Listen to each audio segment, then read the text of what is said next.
Hello and thank you for stopping by. My name is Angoli. If you're coming across me for the first time, thank you. You're welcome. Do consider subscribing and click the notification bell to get notified whenever I upload a new video. Honestly, I don't understand how it is even remotely possible to split responsibilities in a family 50-50. Unless you are telling me that you can meticulously keep tab of every single thing each person does in the family, I don't think it's practical or realistic to say that you're actually engaged in a 50-50 marriage. Couples are busy competing and keeping tabs rather than building a safe home for their children. And we wonder why society is breaking down by the day. Slowly and surely, we are encouraging toxic and unhealthy competitions in marriage. And in the end, it's the children who suffers and loses. All over the internet, you see a lot of people discussing, especially a lot of times it's young men, and they're sitting around these podcasts and discussing what does the woman bring to the table.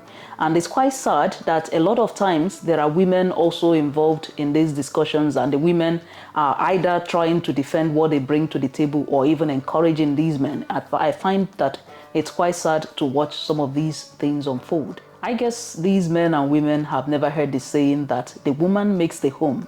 And before that, all you have is a house. But on a more serious note, if I have to tell a man what I would be bringing to the table, then I would have no business getting married to the man, because I would consider them to be really unserious.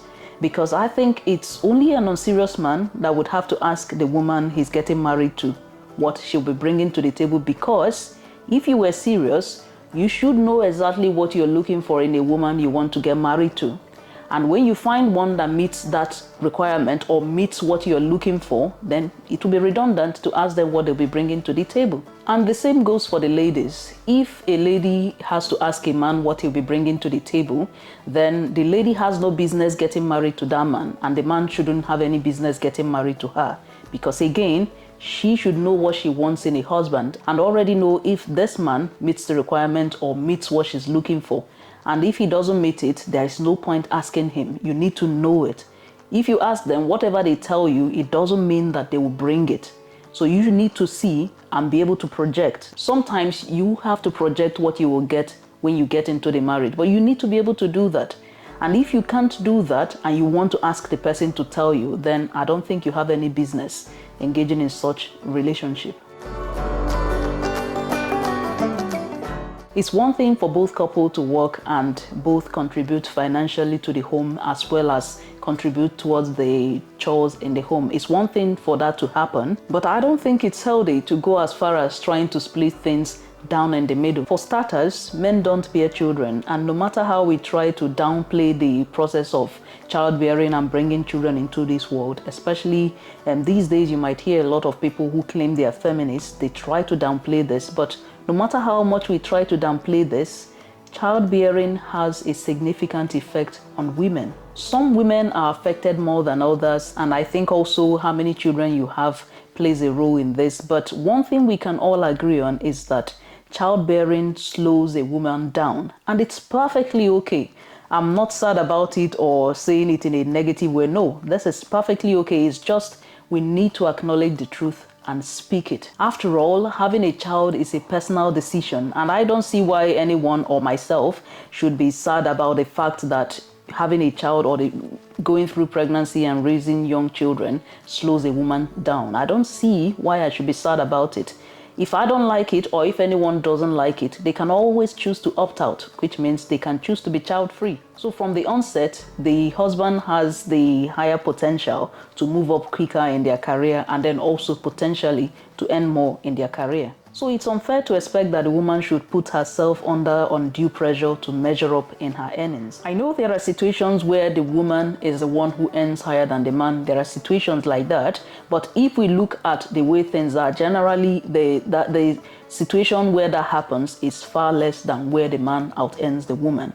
But even in situations where the woman earns more, I still don't think it's healthy to think about splitting things in the middle. If it's the woman pushing for that to happen, which most likely is so she can keep a lot of her income to herself, that again is a sign that the person is not a team player, and I think it's selfish as well. So in the situation where it's the woman who outends the man, if you also insist on the 50-50, all you're going to create is still this unhealthy competition, because then the man feels he needs to compete and bring in more money so that he can measure up to your higher income that is going to be 50% of it coming into the family.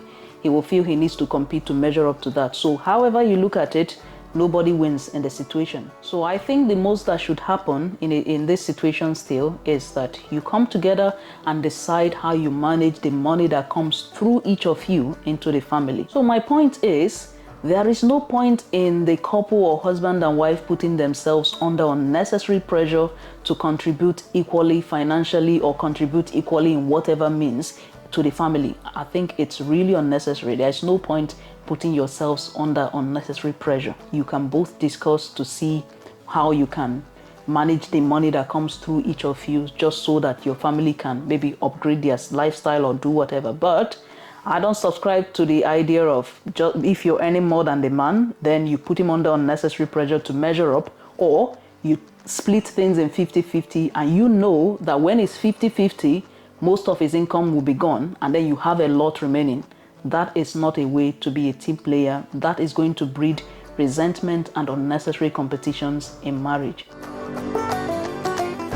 If you don't have this unhealthy competition of splitting things in the middle or trying to contribute financially 50-50, and this is for ladies especially, you'll find that if you know, or if your husband knows that the more you are able to work, the more money you can bring into the family, and it's for the benefit of the family. Say, for example, your family can invest more or maybe buy a house or whatever. If your husband knows that if you go out to work and that is going to make that happen, I think he will do all he can to support. So which means you don't have to bicker about do this in the house or don't do that, because it's either you do it or you go to work. Whichever way, you're not killing yourself trying to bring 50% of the income, whereas you are trying to also do housework. So it's a matter of both of you would agree so that you can help bring in some money. If the foundation of the marriage was good from the start, then it shouldn't really matter who earns what or who brings in what into the family, because all the money that comes into the family would be for the benefit of everyone in the family. At any particular time, there will always be someone who is giving more in a particular aspect of the home life. And that is okay. You don't have to every single time try to keep tab and see who did this or who did not do that. There might be times where you're giving more in the financials, or you're even giving more in the looking after the children or doing whatever. But there would be someone who is doing more of different things at different times, and that is okay. Marriage requires teamwork, with each person making selfless contributions in order to make the team successful.